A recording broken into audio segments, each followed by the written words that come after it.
중국 본토 증시와 홍콩 증시가 또 한 번 엇갈렸는데 우선은 그래도 보합권에서 엇갈리는 그 정도 모양새였던 것 같아요. 여기에 지금 중국이 또 하나 글로벌 시장의 주인공으로 떠오른 게 미중 관세 협상 계속해서 이어지고 있죠.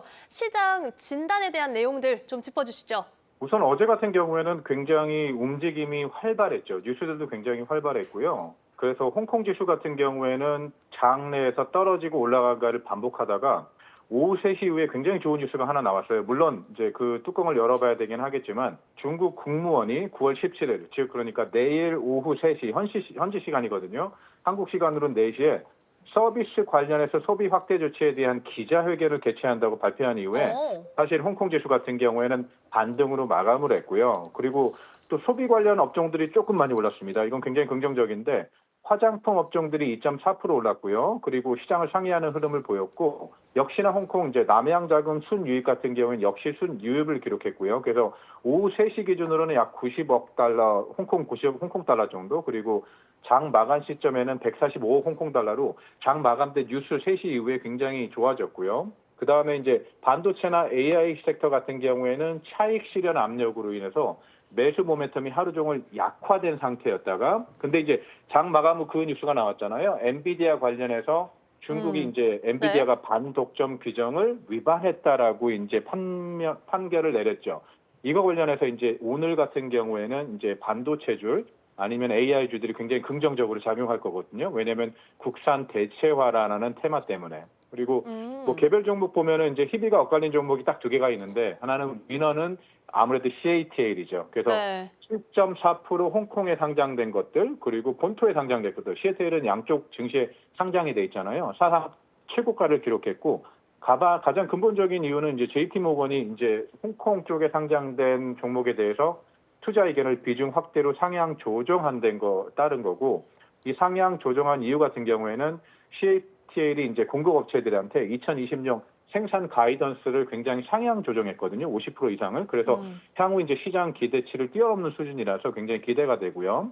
그럼 제가 위너 말씀드렸으니까 루저 말씀드려야 되는데 팜마트는 제가 며칠째 계속 부정적으로 설명드렸죠. 네. 왜냐하면 파마드 같은 경우에 실제 가격이 정가보다도 재판매 가격이 낮게 형성될 정도로 그래서 역시 또 JP모건이 팜마트를 긍정적 촉매가 있는 종목에서 제외를 시켜버렸어요. 그래서 우리가 얘기하는 팜마트의 촉매 뭐 향후 상승할 요인 같은 게 상반기 실적 호조라든가 아니면 유니클로와 협입이라든가 지수에 편입된 것들 그리고 주얼리 매장 오픈 이런 호재들이 이미 주가에 반영돼 있다라고 얘기하는 거죠. 그래서 향후 예정된 뭐 새로운 촉매들이 있는데 그게 애니메이션 출시라든가 아니면 라부브 지금 3.0까지 나왔거든요. 4.0가 출시된다는 거.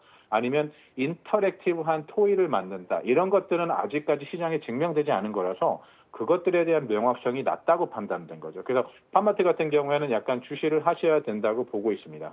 네, 팜마트는 조금 주의가 필요하다. 저희가 뭐 앞서 저희 아나운서들과도 얘기를 했지만 상무님의 따님도 이제 라부부를 잘 안 든다라는 얘기도 저희가 전해드렸습니다. 소비자들의 마음도 조금 기울고 있고 반면에 지금 엔비디아 반독점 조사 관련해서는 오히려 오늘 시장에서 국산 대체화라는 키워드로 관련 뭐 IT나 반도체 관련해서 상승 탄력을 받을 수 있다라는 전망 이야기해 주셨습니다. 자, 상무님 한편으로는 이 8월 경제 지표 어제도 발표가 됐는데 이 생산도 소비도 투자도 모두 시장을 좀 전망을 하회하는 그런 내용들이 쏟아졌습니다. 그래서 오히려 펀더멘탈에 대한 우려냐? 아니다. 오히려 부양책이 확실히 좀 나올 수 있을 것이다. 이렇게 좀 시선이 엇갈리는 것 같은데 상무님은 시장의 영향력 어떻게 보실까요? 저는 지금 후자의 쪽이 좀 더 가능성이 높다라고 보고 설득력 있거든요. 있다. 네. 그렇죠. 현재 유동성 장세, 개인만이 이끈 것이 아니라 우리가 얘기하는 보험이라든가 아니면 연기금 그리고 공모펀드들이 이끈 어느 정도를 작용하고 있어가지고 이것들은 중장기적 성향이 커요. 거기에다가 개인들이 예금에서 움직이는 것들 아직까지 중국은 유동성 장세가 지속되게 굉장히 충분하다라고 보고 있고요.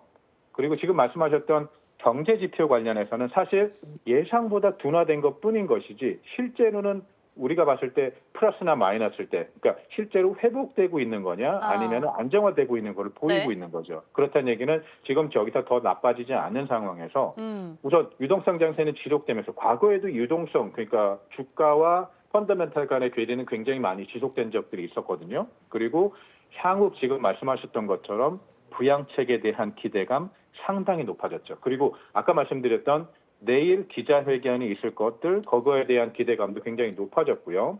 또한 하나 더, 우리가 얘기했을 때 중국을 억제하는 가장 큰 요인 중에 하나가 미중 무역 갈등이었거든요. 근데 어제 나온 뉴스 중에 하나가 도널드 트럼프가 틱톡 관련해서 우리는 어떻게 보면 협의를 이뤄냈다. 그리고 그쵸. 이번 주 금요일 날 시진핑하고 통화를 할 것이다. 이런 굉장히 긍정적인 얘기를 나눴기 때문에 우선 중국 주식을 억제하고 있던 요인들이 하나, 두 개, 가장 큰 무역 갈등에 대한 불확실성이 해소가 된다 그러면 제 생각엔 굉장히 긍정적으로 작용할 거라고 보고 있습니다. 지금 시장에 기대할 수 있는 요인 총 4가지로 정리해 주셨습니다. 늘 강조해 주셨던 유동성 장세, 그리고 지표는 시장의 예상을 조금 밑돌았을 뿐 시장 회복세는 유지가 되고 있다. 여기에 소비 활성화 기대감을 가져갈 수 있는 기자회견 이벤트, 미중 무역 협상이 진전되고 있다는 이 긍정적인 기조까지도 짚어주셨습니다. 자, 상무님, 이제 정말 중화권 증시 개장이 얼마 남지 않았는데 그럼 오늘 시장은 좀 어떻게 대응을 해보면 좋을까요? 지금 2주 동안 제가 여기 출연했었는데 오늘 같은 경우는 저는 굉장히 긍정적으로 보고 있습니다.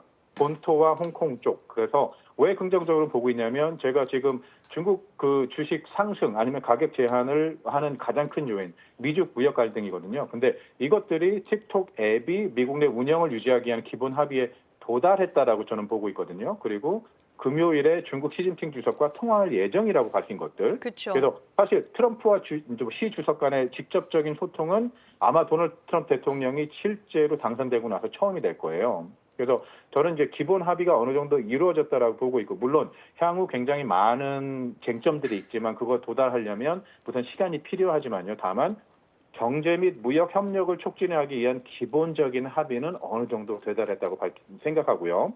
그리고 중국이 여기서 협상에서 우위를 차지한다고 제가 감히 말씀드릴게요. 왜냐하면 갖고 있는 카드 중에 가장 강력한 게 히토류가 있기 때문에. 그쵸. 그래서 향후 협상에서 중국은 굉장히 우위를 차지하고 어느 정도를 미국한테 줄 것이냐에 따라서 미국이 거기에 응한다라고 보고 있는 그런 형태로 움직일 거라고 보고 있고요. 아까 말씀드렸던 네. 서비스 소비 확대 조치에 대한 주제로 기자회견 개최, 내일 오후 3시죠. 한국 시간으로 4시인데 이번 브리핑에는 상무부 부부장, 그다음에 중국인민은행, 또 이제 항상 등장하는 국가발전개혁위원회, 그리고 문화관광부 관계자들이 참석할 예정이어서 조금은 다양한 섹터에 아니면 정부 부처들이 소비 확대 조치를 내놓지 않을까. 사실은 근데 제가 기자회견은 그렇게 선호하는 포맷은 아니거든요.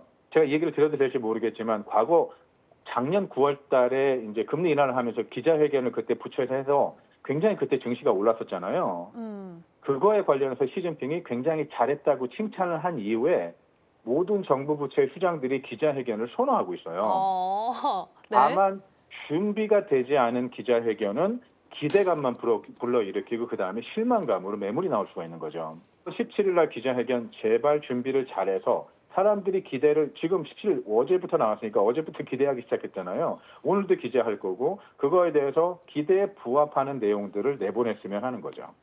자, 오늘 상무님 말씀 들으니까 앞으로 좀 전반적으로 중화권 증시를 어떻게 바라봐야 할지 또 단서가 좀 잡히는 것 같습니다. 자, 우선은 미중 무역 갈등 관련해서는 두 정상이 직접 소통을 할 거라는 기대감. 이 부분은 어찌 보면 중화권 증시의 가장 큰 숙제를 풀어줄 수 있다라는 얘기를 해주셨고, 시진핑 주석이 좋아하는 기자회견, 하지만 이번 기자회견은 좀 준비되었을 것이다라는 이야기까지 함께 해주셨네요. 자, 기대하면서 시장 지켜보겠습니다.